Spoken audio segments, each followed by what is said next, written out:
అనారోగ్యం, ఉద్యోగం, వ్యాపారం అప్పులతో బాధపడుతున్నారా? వెంటనే జేకేఆర్ గురువు గారికి కాల్ చేసి అపాయింట్మెంట్ తీసుకోండి. గురుగారు, ఇప్పుడు మనం ఇంట్లో నిత్యం దీపారాధన చేస్తూ ఉంటాము, మనము దైవాన్ని ఆరాధిస్తూ ఉంటాం కదా.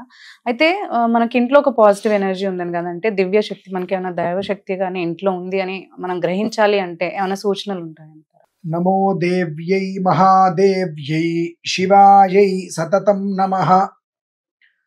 నమః ప్రకృత్యై భద్రాయై నియతాః ప్రణతాస్మతాం. ప్రతి మనిషికి తన ఇంట్లో ఎనర్జీ అనేటువంటిది పాజిటివ్ ఆర్ నెగిటివ్ ఏది ఉంది అనేటువంటి విషయం చాలా సింపుల్గా తెలుసుకోవచ్చు. ఏ ఇంట్లో సూర్యోదయం తర్వాత దీపారాధన చేయటం మొదటిది. అంతకన్నా ప్రధానం సూర్యోదయం తర్వాత నిద్ర లేవటం, సూర్యోదయం తర్వాత బ్రష్ చేయటం, సూర్యోదయం దాటిన తర్వాత స్నానం చేసి దీపారాధన చేసుకోవటం అనేటువంటివి ఏ ఇంట్లో అయితే కనుక నిత్యం కొనసాగుతుందో ఆ ఇంట్లో దైవశక్తి మినహాయించి అన్నీ ఉంటాయి. ఏ పని అవ్వదు. అన్నీ అసందర్భంగా, అసంపూర్ణంగా, అన్ఎక్స్పెక్టెడ్గా ఆగిపోతాయి. ఎందుకు ఆగిపోతుంది తెలియదు. ఎండమావుల్లాగా అంత దూరంలో అన్నీ మనకు కనిపిస్తాయి. దగ్గరికి వెళ్తే అక్కడ ఏముండదు. ఇంకా అక్కడ ఏదో ఉందని మనం పరిగెడతాం. నడుస్తే ఇంకో 4 అడుగులు వేసేవాళ్ళం. పరిగెత్తుడు గ్యాసం వచ్చి తాగడానికి నీళ్ళు లేవు, అక్కడేమీ లేవు. బ్రహ్మ సత్యం జగత్ మిథ్య. ఆ సత్యాన్ని మనం గ్రహించక ఏదైతే మిథ్యం అనేటువంటిది ఉన్నదో దాని వెంట పరిగెడుతున్నాం. కనుక ఇవాళ 198 గృహాలు నెగిటివ్ ఎనర్జీతో నేనండి. అంటే దైవశక్తికి దూరంగా ఉన్నాయి. నెగిటివ్ ఎనర్జీ అంటే దయ్యాలు, భూతాలు, ప్రేతాలు వచ్చేది కాదు, దైవశక్తికి దూరంగా ఉంటుంది. ఆ కారణం చేత ఆ కుటుంబంలో కలహము లేకుండా ఉండదు. ఏ రోజు ఏదో ఒక రకంగా ఎంత సంపాదించినా, ఎంతలా ఉన్నా మానసిక ఆవేదన, మానసిక దౌర్బల్యము, కుటుంబ అన్యోన్యత కోల్పోవడం అనేటువంటిది తరచూ ఏదో ఒక రకమైన సమస్యలు కుటుంబంలో వస్తూనే ఉంటాయి. మరి ఎట్లా ఏముందండి?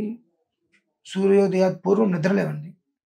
కాదండి రాత్రి మాకు పెందలాడి పడుకోవడం కుదరట్లేదు, ఇప్పుడు ఐపీఎల్ మ్యాచ్లు వస్తున్నాయి, అవి అయినప్పటికీ 11 అవుతాయి.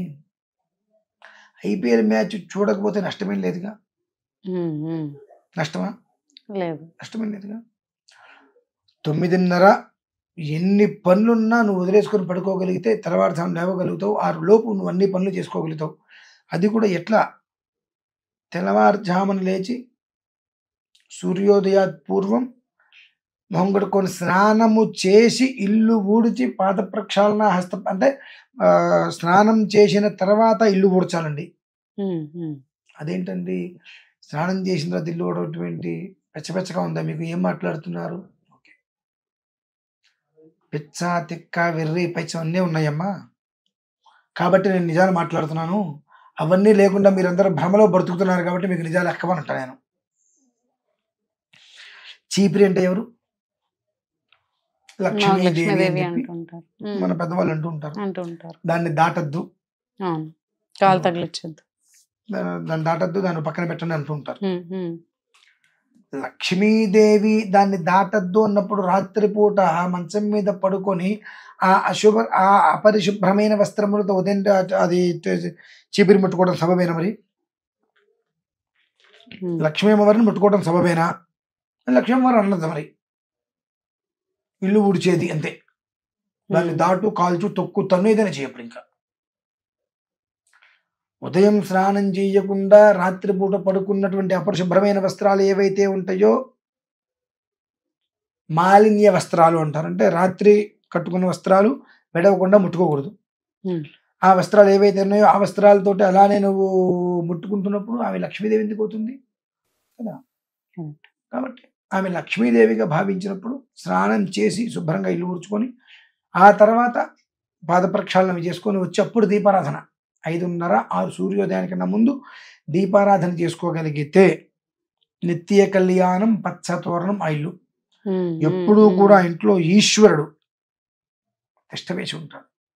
కదలడు, ఎక్కడికి పొమ్మన్నా పోడు. ఎందువలన ధర్మ సంయుక్తంగా ధర్మానికి ఎక్కడా కూడా సంకటం రానియకుండా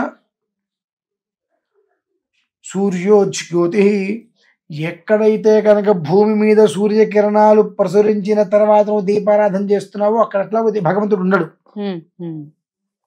కనుక సూర్యోదయానికన్నా ముందు ఏ ఇంట్లో ఇది కనుక దీపకాంతి అనేటువంటిది వెళ్తూ ఉంటుందో ఆ ఇంట్లో పరమేశ్వరుడు ఎప్పుడు పిలిచి ఉంటాడు.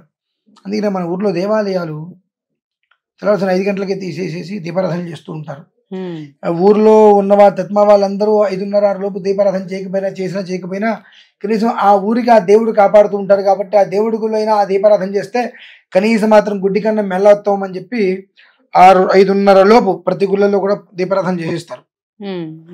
కర్మ ప్రార్థన ఇప్పుడేంటంటే పేరు ప్రఖ్యాతి ఉన్న దేవాలయం మినహాయిస్తే సామాన్యమైన ఇల్లు ముందు దేవాలయంలో వాళ్ళు 7 గంటలకు 7:30కు ఇంటికి వచ్చి తలుపు తీస్తున్నారు, చేసుకొని వెళ్ళిపోతున్నారు. తాను జంట కోతి వరమంతా చేర్చిందన్నట్టుగా తిలా పాపం తలా పిడికడు.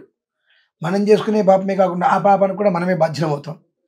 కనుక మన ఇంట్లో దైవశక్తి ఉంది అనేటువంటి విషయం మనకు తెలియాలి అంటే సూర్యోదయానికన్నా ముందు ఇంట్లో దీపారాధన కనుక చేస్తే అనునిత్యము సుగంధ పరిమళమైనటువంటి సువాసన వెదజల్లుతూ ఉంటుంది మా భగవంతుడి దగ్గర. మనకదే భగవంతుడు ఉన్నాడు, ఇంట్లో దైవశక్తి ఉంది, భగవంతుడు తిరుగుతున్నాడు అనుకోవడానికి కుంకుమ ఉంటుంది చూసారండి. ఆ కుంకుమకు సంబంధించిన వాసన ఇప్పుడు మనకు ముక్కుకి ఏముంది అంత నార్మల్గా, కానీ ఒక రకమైన సువాసన మనకు ఎక్కడి నుంచి వస్తుందో తెలియదు. ఆ సువాసన అనేటువంటిది మనకు రోజు మొత్తం మీద ఏదో ఒకసారి 2-3 సార్లు కానీ ఒకసారి 2-3 సార్లు కనీసం మంచి సువాసన వస్తుంది అనేటువంటి ఒక ఇది కలుగుతుంది. అదే భగవంతుడు ఇంట్లో ఉన్నాడు, దైవశక్తి ఉన్నది, భగవంతుడు ఇంట్లో నడయాడుతున్నాడు అని చెప్పి తెలిపేటువంటి సంకేతం అమ్మ ఇది. ఓకే గురుగారు, ధన్యవాదాలు, చాలా చక్కగా వివరించారు. సో విన్నారు కదండి, మనకి గురుగారు చెప్పినట్టు మనకున్న సందేహాలన్నీ కూడా చాలా చక్కగా నివృత్తి చేశారు. మీకు కూడా ఇలాంటి సందేహాలు ఏమైనా ఉన్నట్లయితే, అంటే మీ జాతకరీత్యా ఏమైనా సందేహాలు ఉన్నట్లయితే గురుగారిని సంప్రదించాలి అంటే మాకు స్క్రీన్ పైన నంబర్స్ ఉన్నాయి, వాటిని కనుక మీరు కాంటాక్ట్ చేసినట్లయితే గురుగారితో మాట్లాడే అవకాశం మీకు ఉంటుంది.